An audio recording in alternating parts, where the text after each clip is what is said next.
সম্প্রতি রাজধানীর একটি জনপ্রিয় রেস্তোরাঁ কাচ্চি ডাইনের নতুন শাখা উদ্বোধন অনুষ্ঠানে ঘটে যায় একটি অনাকাঙ্ক্ষিত ঘটনা। সেই ঘটনায় জড়িয়ে পড়েন সময়ের আলোচিত চিত্রনায়িকা প্রার্থনা ফারদিন দিঘি। ঘটনাটি মুহূর্তে সামাজিক যোগাযোগ মাধ্যমে ভাইরাল হয়ে যায় এবং তৈরি হয় নানা জল্পনা কল্পনা।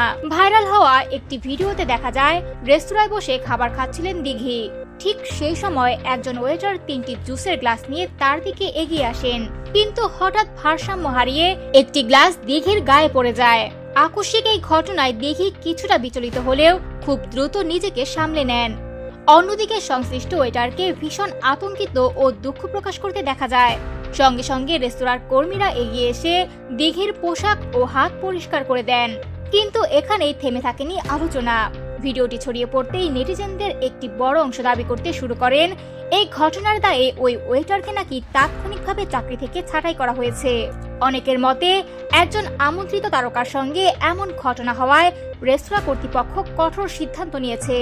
ঘটনার সত্যতা জানতে সংশ্লিষ্ট শাখায় যোগাযোগ করা হলে দায়িত্বপ্রাপ্ত এক কর্মকর্তা বিষয়টি এড়িয়ে গিয়ে ফোন কেটে দেন। এরপর একাধিকবার চেষ্টা করেও তার সঙ্গে আর যোগাযোগ করা সম্ভব হয়নি। তবে গুঞ্জনকে পুরোপুরি নাকচ করেছে কাচ্চি ডাইনের প্রধান কার্যালয়। প্রতিষ্ঠানটির মার্কেটিং বিভাগের কর্মকর্তা সৈয়দ তানভীর নীল স্পষ্টভাবে জানান, ওই কর্মচারী এখনও তাদের সঙ্গে কাজ করছেন। এটি ছিল একটি অনিচ্ছাকৃত দুর্ঘটনা।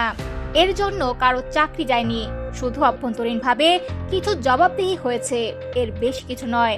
এদিকে বিষয়টি নিয়ে দিঘির অবস্থান জানতে তার সঙ্গে যোগাযোগের চেষ্টা করা হলেও তাকে পাওয়া যায়নি। সব মিলিয়ে শাখা কর্তৃপক্ষের নীরবতা আর ঊর্ধ্বতন কর্মকর্তার বক্তব্যের ভিন্নতায় এই ঘটনাকে ঘিরে রহস্য ও ধোঁয়াশা এখনো পুরোপুরি কাটেনি।